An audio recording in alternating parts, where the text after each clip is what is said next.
Hurt the feelings of other community ಅಂತ ಹೇಳ್ತೀವಿ. So ಆ ಒಂದು ರೀಸನಿಂದ ಸಿರ್ಸಿನಲ್ಲಿ ನಾನು ಇಲ್ಲಿಗೆ ಪೋಸ್ಟಿಂಗ್ ಆದಾಗ ಫಸ್ಟ್ ಎಲ್ಲರೂ ಹೇಳಿದ್ದೆ ತುಂಬ ಸೈಲೆಂಟ್ ಆಗಿರ್ತಕ್ಕಂಥದ್ದು, ಏನು ಗಲಾಟೆಗಳಾಗದೇ ಇರ್ತಕ್ಕಂಥ ಸಿಟಿ, ಜನ ಅಷ್ಟೊಂದು ಸ್ಪಂದನೀಯವಾಗಿದ್ದಾರೆ, ಅಷ್ಟೊಂದು ಎಜುಕೇಟೆಡ್ ಆಗಿದ್ದಾರೆ, ಸೊ ಪ್ರತಿಯೊಂದಕ್ಕೂ ಒಂದು ಸ್ಪಂದನೆ ಮಾಡ್ತಾರೆ ಅನ್ನೋದು. ಸೊ ಆ ಒಂದು ಎಕ್ಸ್ಪೆಕ್ಟೇಷನ್ ನಾನು ನಿಮ್ಮೆಲ್ಲರ ಕಡೆಯಿಂದ ಈ ಒಂದು ಬಕ್ರೀದ್ ಹಬ್ಬದಲ್ಲೂ ಕೂಡ ಎಕ್ಸ್ಪೆಕ್ಟ್ ಮಾಡ್ತೇನೆ. ಸೊ ಯಾವುದೇ ಥರದ ಅಹಿತಕರ ಘಟನೆ ನಡೀದೇ ಇರಲಿ, ನಮ್ಮ ಪೊಲೀಸ್ ಡಿಪಾರ್ಟ್ಮೆಂಟ್ ನಾವು ನಾನು ಬಂದಾಗಿಂದ ನೈಟ್ ರೌಂಡ್ಸ್ ಅಂತೂ ಕಂಟಿನ್ಯೂ ಆಗಿ ಮಾಡ್ತಾನೆ ಇದ್ದೀವಿ. ನಮ್ಮ ಬೀಟ್ಸ್ದವ್ರಂತೂ ಇದ್ದೇ ಇರ್ತಾರೆ. ಸೊ ನಾನು ನಿಮ್ಮ ಕಡೆಯಿಂದ ಎಲ್ಲ ಕಮ್ಯುನಿಟಿ ಕಡೆಯಿಂದ ಎಕ್ಸ್ಪೆಕ್ಟ್ ಮಾಡೋದು ಒಂದೇ, ನಿಮ್ಮೆಲ್ಲರ ಕೋಆಪ್ರೇಷನ್ ನಮಗಿರಲಿ. ನಾವು ಇಷ್ಟೊಂದು ಹಗಲು ರಾತ್ರಿ ಅಂತ ಕಷ್ಟಪಡ್ತಾ ಇರೋದು ಪ್ರತಿಯೊಂದು ಈ ಸೊಸೈಟಿ ಯಾವುದೇ ಒಂದು ಲಾ ಆ್ಯಂಡ್ ಆರ್ಡರ್ ಪ್ರಾಬ್ಲಮ್ ಎದುರಿಸದೇ ಇರಲಿ ಅನ್ನೋ ಒಂದು ರೀಸನಿಂದ. ಸೊ ಇದಕ್ಕೆ ನಿಮ್ಮೆಲ್ಲರ ಸಪೋರ್ಟ್ ಕೂಡ ಅಷ್ಟೇ ಇಂಪಾರ್ಟೆಂಟ್ ಆಗುತ್ತೆ. ನಾನು ಇದಕ್ಕೆ ಈ ಒಂದು ಪ್ರೋಗ್ರಾಮಿಂದ ರಿಕ್ವೆಸ್ಟ್ ಮಾಡ್ಕೊಳ್ಳೋದು ಏನು ಅಂತಂದರೆ, ಡಿ ಜೆ ಸಿಸ್ಟಮನ್ನು ಅಳವಡಿಸೋದಾಗಿರ್ಬೋದು, ಅಥವಾ ಫ್ಲ್ಯಾಗ್ ಅಲ್ಟ್ರೇಷನ್ ಮಾಡೋದಾಗಿರ್ಬೋದು, ಅಥವಾ ಬೈಕ್ ವೀಲಿಂಗ್ ಅಥವಾ ಬೈಕ್ ರೇಸಿಂಗ್ ಮಾಡೋದಾಗಿರಲಿ ಆ ದಿನದಂದು. ಸೊ ಇದೆಲ್ಲ ಒಂದನ್ನು ಅವಾಯ್ಡ್ ಮಾಡೋಕ್ಕೆ ಟ್ರೈ ಮಾಡಿ.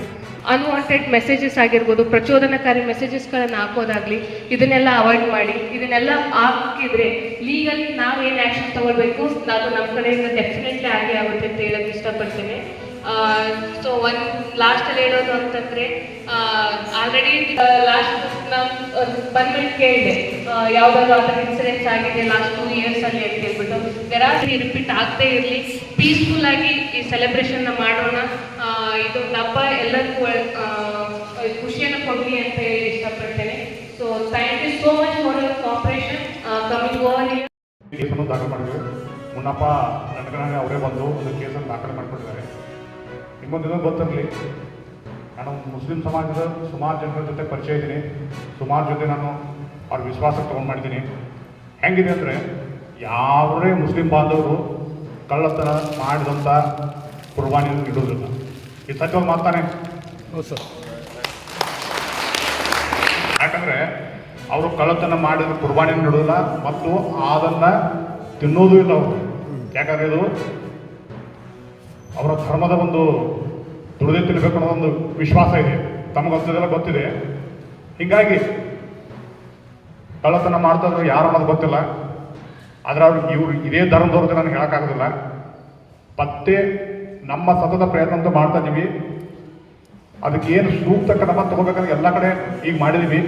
ಈಗ ಜಸ್ಟ್ ಒಬ್ಬರು ಗಾಡಿಯಲ್ಲಿ ದನ ಹೋಯ್ತಂದ್ರೆ ತಂದು ಕೂಡಿಸಿದ್ದೀವಿ. ಆದ್ರೇನೋ ಅದ್ರ ಲೈಸೆನ್ಸ್ ಇದೆ ನೋಡಿ ಚೆಕ್ ಮಾಡ್ತೀವಿ. ಈಗ ಟೌನ್ ಪೊಲ್ಯೂಷನ್ ನಾನು ಅವ್ರನ್ನ ಮಾಡಿದ್ದೀವಿ. ಈಗ ದನವನ್ನು ಸಾಗಣೆ ಮಾಡ್ತಿದ್ದವರು ಯಾವ ಧರ್ಮದವರಲ್ಲ ಮತ್ತು ಅವ್ರ ಧರ್ಮಕ್ಕೆ ಇದನ್ನೋ ಅಲ್ಲ, ಹಂಗಿರುತ್ತೆ. ಆಮೇಲೆ ಈ ದನ ಕಳ್ತನ ಅಂತ ಯಾರೋ ಜನ ಸಾಕಿರ್ತಾರೆ ಅದನ್ನು, ಆ ದನ ಕಳ್ತನ ಅವರು ಕೂಡ ಒಂದು ದುಃಖದ ಸಂಗತಿ. ಅದಕ್ಕೆ ನಾವು ಪೊಲೀಸರಿಗೆ ಯಾವುದೇ ಇದರಲ್ಲಿ ದನಗಳ ಬಗ್ಗೆ ಅದ್ರ ಬಗ್ಗೆ ಅದನ್ನು ಸೂಕ್ತ ಕ್ರಮ ತಗೊಂಡಿವಿ ಮತ್ತು ಕಠಿಣ ಕ್ರಮವನ್ನು ತಗೋತೀವಿ. ಅಕಸ್ಮಾತ್ ದೇಶದಲ್ಲೂ ಕೂಡ ಹೇಳಿದ್ರು, ಪಾರ್ಲಿಮೆಂಟಲ್ಲಿ ನಾನು ಕೊಟ್ಟಂತ ಸಲಹೆಯನ್ನ ಸ್ವೀಕಾರ ಮಾಡಿ ಆರೋಗ್ಯ ಕ್ಷೇತ್ರಕ್ಕೆ ಹಲವಾರು ಕಾರ್ಯಕ್ರಮಗಳು ಜಾರಿಗೆ ಬಂದಿದೆ ಅಂತ ಹೇಳಿದ್ರೆ, ಡಾಕ್ಟರ್ ಮಂಜುನಾಥ್ ಅವರು ಕೂಡ ದೇಶದ ಆರೋಗ್ಯ ಕ್ಷೇತ್ರದ ಸೇವೆ ಸಲ್ಲಿಸ್ತಕ್ಕಂಥ ಅವಕಾಶ ಶಕ್ತಿನೂ ಇದೆ. ಅವ್ರಿಗೆ ಅವಕಾಶವನ್ನು ಸಿಕ್ಕಿರ್ತಕ್ಕಂಥದ್ದು ನಮ್ಗೆಲ್ಲರೂ ಕೂಡ ಸಂತೋಷ ಪಡ್ತಕ್ಕಂಥ ವಿಚಾರ. ಕಾರ್ಗಿಲ್ನಲ್ಲಿ ಕೆಲಸ ಮಾಡಿದಂತ ಎಲ್ಲ ಅನುಭವ ಇದೆ. ಇವತ್ತು ಆಪರೇಷನ್ ಸಿಂಧೂರ್ ಯಶಸ್ವಿಯಾದ ಪ್ರಯುಕ್ತ ಯೋಧ ನಮನ ಕಾರ್ಯಕ್ರಮ, ಕರ್ನಲ್ ರವಿ ಅವರಿಗೆ ಸನ್ಮಾನ, ಹಾಗೆ ನಾಯಕ ರವಿ ಅವರಿಗೆ ಸನ್ಮಾನ ಇದೆ.